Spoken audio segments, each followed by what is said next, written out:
یہ اس کے لیے بھی ہے جس نے قربانی کرنی ہے، اور یہ اس کے لیے بھی ہے جس نے قربانی نہیں کرنی اور اس کو کہیں سے قربانی کا گوشت مل جائے۔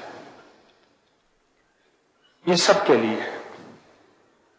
ایک بوٹی لے لیں یا ایک گوشت کا ٹکڑا لے لیں، ایک بوٹی سے لے کر گوشت کے ٹکڑے تک یہ عمل ہو سکتا ہے، بوٹی سے لے کر گوشت کے ٹکڑے تک یہ عمل ہو سکتا ہے۔ یہ ہمارے اکابر نے اپنی کتابوں میں لکھا ہے۔ اس کے بڑے فائدے ہیں اور اس کے بہت نتائج ہیں، لیکن شرط یہ ہے، ذرا غور سے سنیے گا، یہ صرف قربانی کے گوشت کے لیے عمل ہے، یہ قربانی کے گوشت کے لیے عمل ہے۔ اب کرنا کیا ہے؟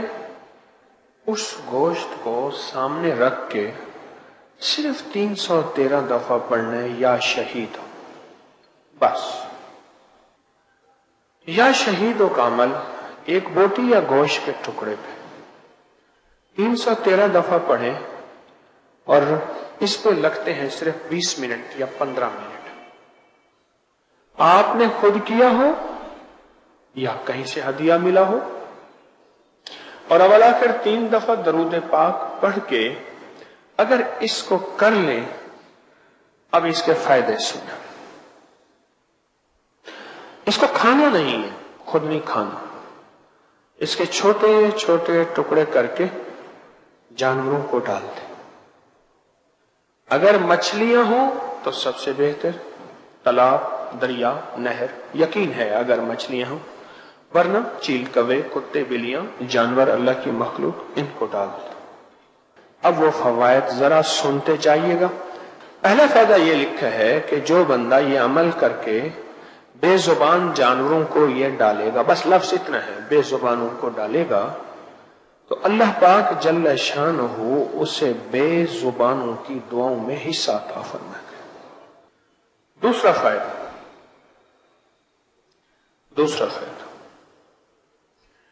فائدہ یہ ہے کہ جو بندہ اس کو پڑھ کے بے زبانوں کو ہدیہ صدقہ کرے گا، اللہ پاک جل شانہ کو اس کو ناکہانی ایسی آفات سے بچائیں گے جس سے اس کا کوئی عضو معطل ہو جائے۔ اب تیسرا فائدہ سنیے، جو شخص اس عمل کو کسی عضو کی نیت کر کے کرے گا، اس کا وہ عضو ٹھیک ہو جائے گا۔ اور چوتھا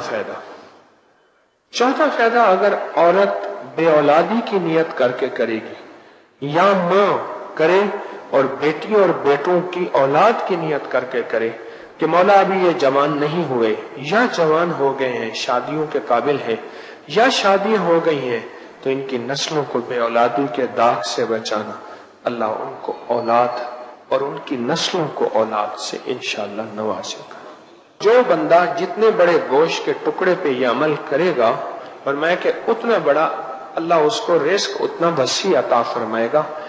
جو شخص اس کو نسلوں کے نصیب اور مقدر کی نیت کر کے کرے گا، نسلوں کے نصیب اور مقدر کر کے نیت، نسلوں کے نصیب اور مقدر کی نیت کر کے کرے گا، اللہ اس کی نسلوں میں فقر، فاقہ، غربت اور تنگ دستی، اللہ اس کے نسلوں کو فقر، فاقہ، غربت اور تنگ دستی سے بچائیں۔